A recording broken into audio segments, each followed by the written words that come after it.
going on, guys? This is Em with Box and Box, and today I'll be doing a full review of the iPhone X. It's in silver, 256GB. But now without much further ado, let's go ahead and take a look at this device. Now the first thing you take away once the phone is in your hand is how heavy it feels and how thick it is. Now looking at the phone, you can see just how seamlessly the front and back glass panels meet the stainless steel sides. However, Apple did mention that the glass on the iPhone is the most durable glass yet, but that does not mean the glass is unbreakable. It simply just means that it can bend more than other glass and it's more scratch resistant. Now I actually do like that Apple went back to the glass panels, because this reminds me of a lot like the iPhone 4 and 4S, which were one of my favorite iPhones out. Now what you get on the front of the phone is a 5.8-inch OLED Super Retina HD display with a 1,000,000:1 contrast ratio. This does come with a 2436 by 1125 pixel resolution.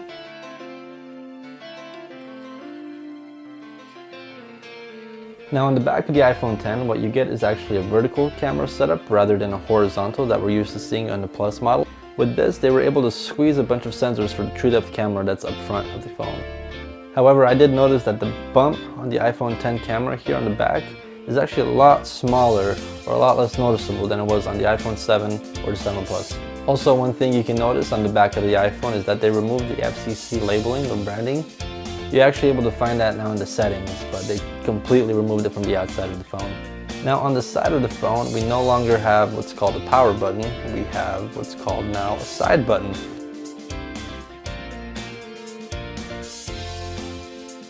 Now with the side button over here on this side, you actually get multiple functions. First function, of course, being Siri. Hold it down and Siri opens up. Second function is actually power. So to power off the phone, there's two ways to do it. You can do it through settings, and the second way is to hold down the volume button, so volume down, and the side button at the same time. So it opens up the power menu. To take a screenshot now, all you have to do is press the volume up as well as the side button. To do Apple Pay, you just have to press the button twice. It'll activate it. I currently don't have it set up, so it turned off my phone. And of course, that's the last feature, is sleep and wake with the side button. Now one thing that's worth mentioning about the phone itself is that it's rated to be IP67 water resistant. Now that doesn't technically mean it's waterproof, it's water resistant. That means you can spill water on it, it can be in the rain, it can actually go underwater for up to 30 minutes, and the maximum depth I believe is 3 feet. Now Face ID is great, however when it comes down to opening the phone or unlocking it when it's face down, you can't. I mean, you have to tap it, and then you have to swipe, enter your code in, unlocks. However, if you want to unlock the iPhone 7 or any iPhone that has Touch ID, all you have to do is put your finger on there and it's unlocked.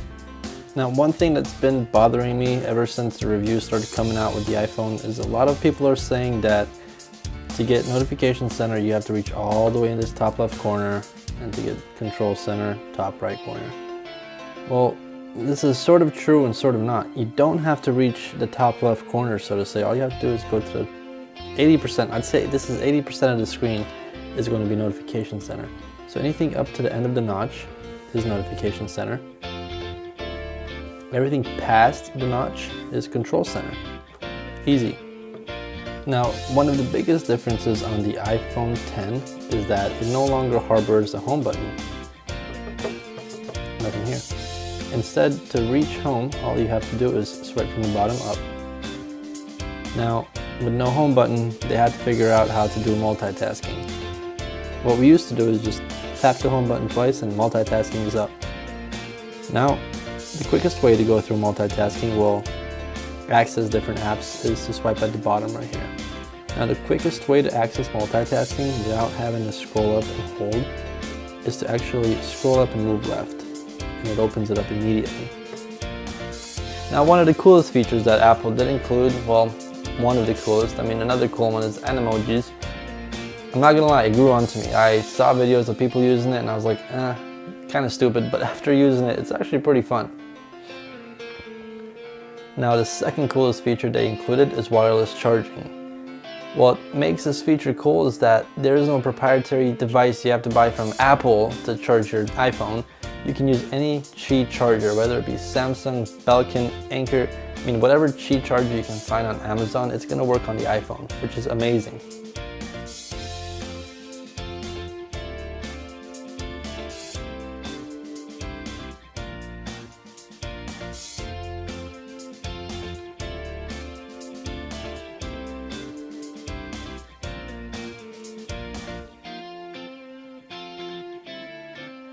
Alright guys, so that does conclude our video for today. I truly hope you guys enjoyed that review. I appreciate everybody who watched it.